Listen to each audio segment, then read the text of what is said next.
Hi everybody, this is Liz with 143 Handmade. I'm going to show you how to make these little pockets today. This pocket, it's a single book page, but there are 4 pockets built in to the way you fold it, and then it can be a 5th pocket depending on how you anchor it to the page. So we've got 1, 2, 3, and 4 pockets. And then there's, like I said, if you anchor it, you know, just the U shape on the back, then you would have a 5th pocket. These are super easy, super fast, super fun.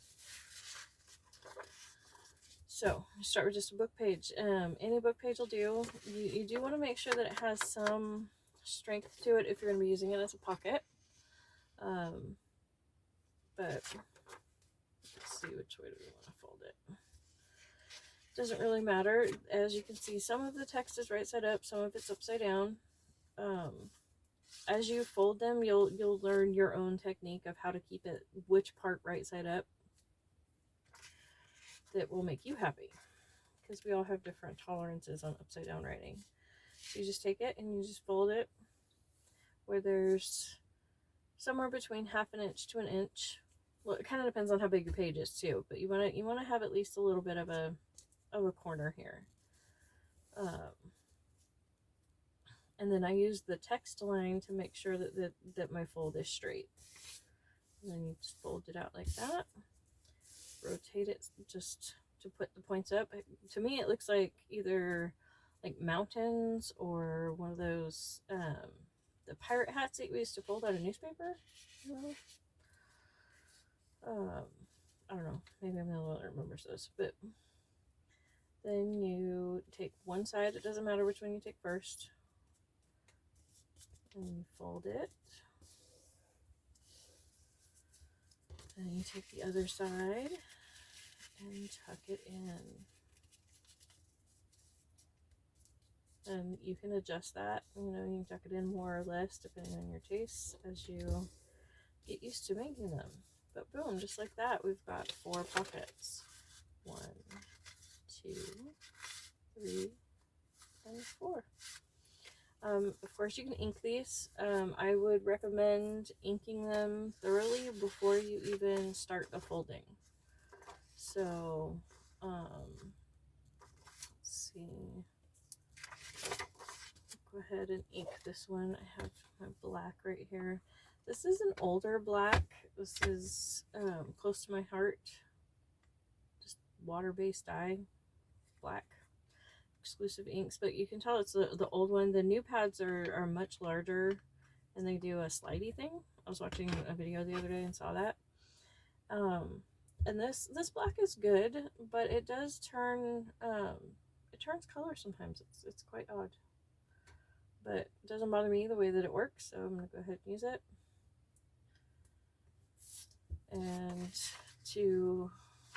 I like to just ink both sides real quick of the paper because of the way that the folding works. Some of it, you'll see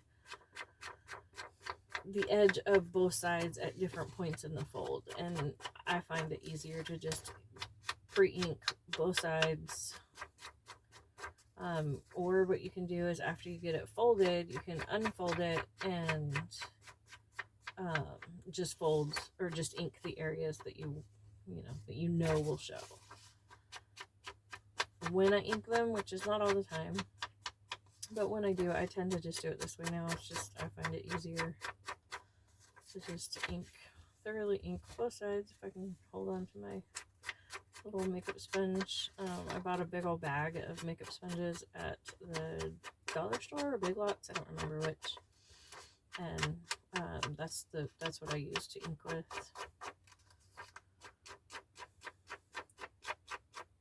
I do have a couple of the actual daubers, but I find this works just as good. And you can get some different techniques with the sponges than you can with the daubers. Okay, so there.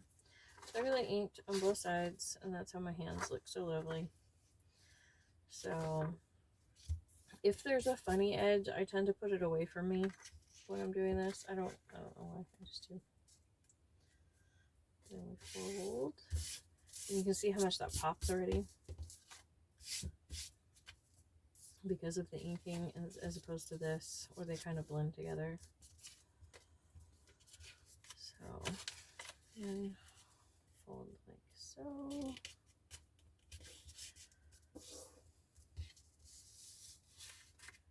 And then, of course, you're going to lose some of the inking that you just did. Some of it's going to be tucked in, you know, things of that nature. But so I just find this way easier. Feel free to ink it however you want to ink it, or don't ink it at all. Totally your call. Inking is not necessary. There's a lot of artists out there that create amazing things without inking at all. I tend to ink to cover up blemishes, and it's just fun. So there you go. So there's two. They're identical. They're out of the same book.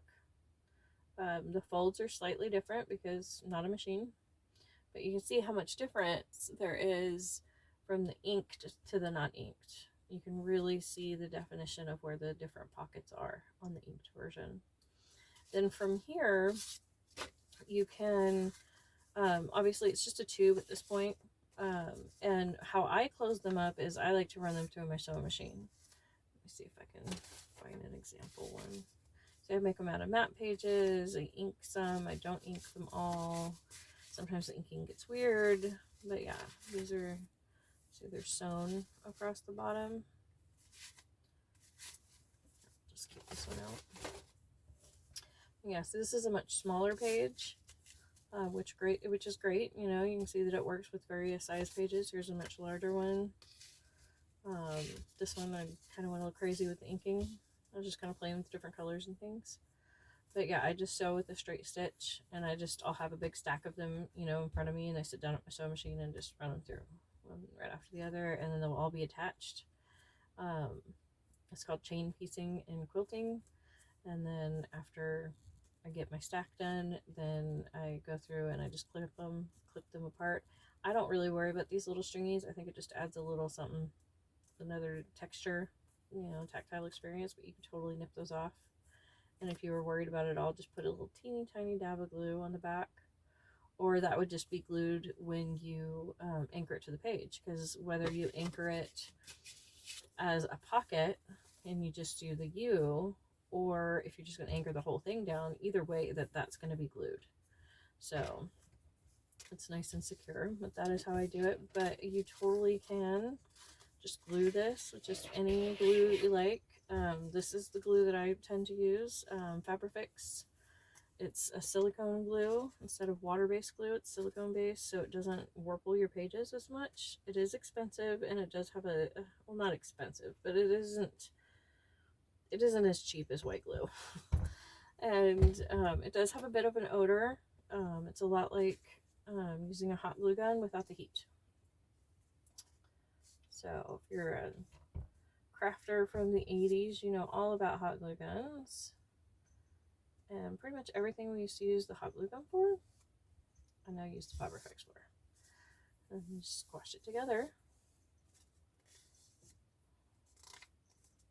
And there you go. And that will totally work just fine. Do not have to sew them at all. That is not necessary. I like the way the sewing looks. Sewing on paper fascinates me. Probably because my grandmother was an amazing seamstress.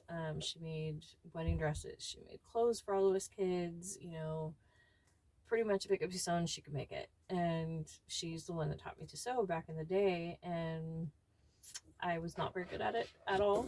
And so I think there's that rebellious nature that I have. Is just, I feel like I'm getting away with something by sewing paper. Because that was, you know, a big no-no back in the day. When you're learning, everybody tells you not to sew paper with your sewing machine. It's, you know, it's bad for the machine because it gets little bits of paper in there. As long as you clean it out you know, depending on how often you do it and how often you use your machine and all that, as long as you clean it out regularly, it's fine. Or at least it has been for me. Please excuse the scratching. My cats really want to come in and see what I'm doing. They don't like being separated from me like this, but they will just get used to it as I do more videos. So, let's see here. Show that fold one more time. Let's do it on this side. And it's a very short line of text, but still, I just, kind of use that text line to help me line up what I'm doing. And see, that's a very short little overhang there, but it will still work just fine. It will change the proportions a little bit. I have noticed that you do want to make sure that this corner and this corner, not the end corner here, but the actual like fold corner and this are at roughly the same place, to be able to get this one to come over without losing your point up here.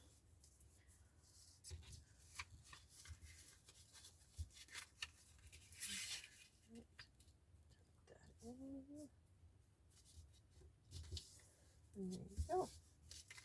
There's another one. So you can see, this is one of those things that you can sit down, and if you use a lot of pockets in your journaling, I like to have a lot of pockets in my personal journals like this for tucking in old memorabilia that I don't want to glue down. So I use a lot of these little pockets because for things like movie stubs and tickets from Scandia, and like it was like a family fun zone type place with a bunch of arcade games. But there you go, very simple little pocket. Thanks for hanging out with me today.